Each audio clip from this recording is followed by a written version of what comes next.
twice broken. Romans 2. In chapter 1 of Romans, the human heart was described as a dark place and dark thing. Their foolish heart was darkened. After laying the human heart wide open under the brilliant light of truth in chapter 1, and exposing all the carnal corruptions hiding therein, Paul turns to us sitting in the gallery of the operating room, to those of us who are disgusted at the sight of all the blood and gore of sin, and with all the authority of a chief resident and spiritual cardiovascular surgeon, informs us that our heart is no better.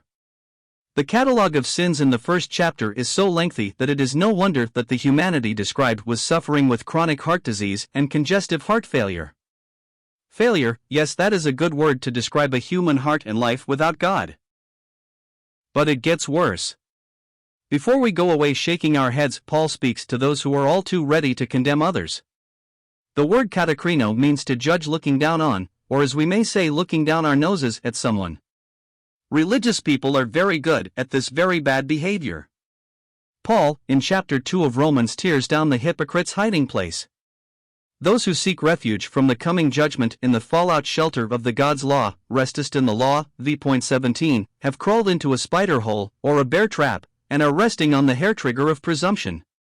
The law is good and holy, but it will not save us from the judgment. Those who think they are morally superior to others are proof themselves of the pernicious nature of the human heart. It is only the goodness and forbearance of God that keeps us from being crushed under the wrath of God's judgment.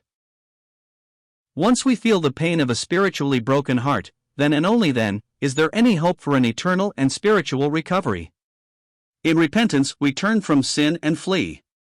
By faith we flee, not to the law which condemns us, but to Christ who saves us.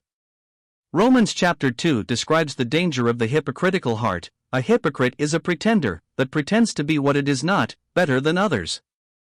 In honest humiliation we look at this broken thing.